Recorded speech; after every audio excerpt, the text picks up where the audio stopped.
is all. No, it's a routine, but it's only Little girl, bring fire from the world. I'm trying, I'm lost, only murmur. Staying for the summer, staying for the summer.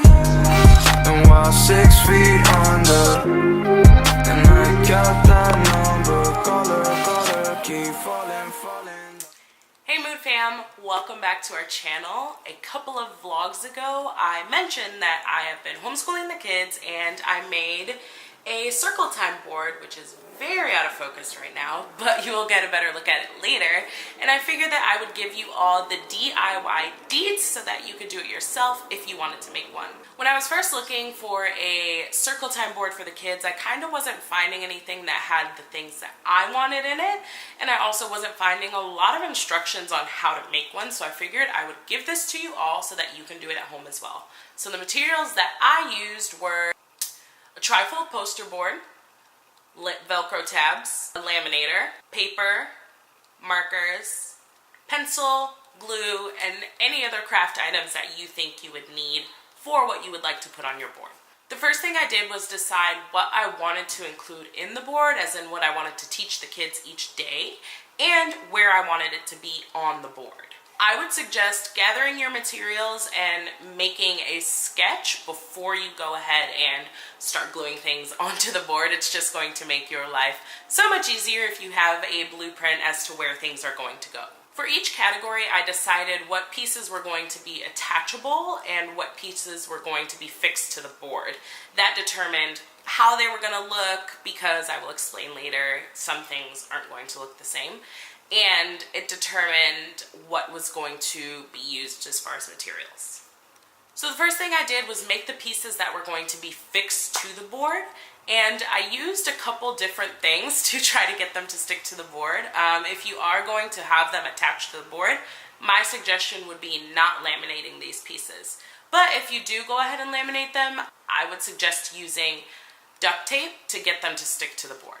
Next, you're going to want to go ahead and make the attachable pieces. Now, this is very tedious, and as you all know, I was sick when I did a big portion of this, and the rest of it I did today, and it's taken me about 2 months to complete this entire board.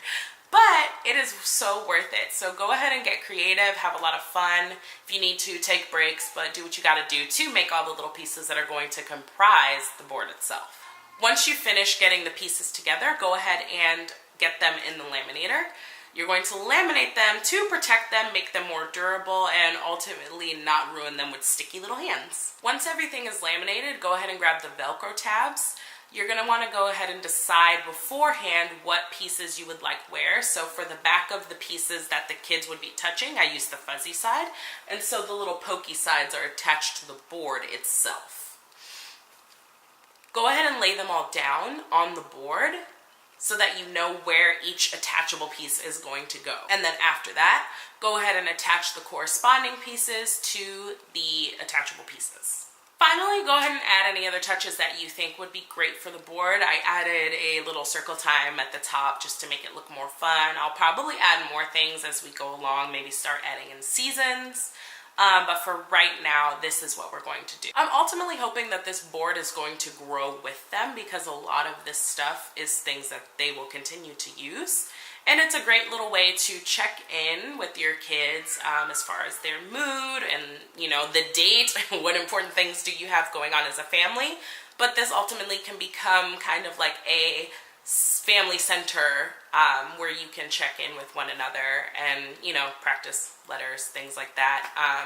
I am currently teaching my children Korean as well, so maybe once they get a little bit older, instead of having the English versions, we'll have them in a different language. But this is a board that will grow with them as they get older. So I hope you all enjoyed this little DIY, and if you have any other questions, go ahead and leave them in the comment box below. If you would like to see a video on our homeschooling routine, then let me know in the comments as well.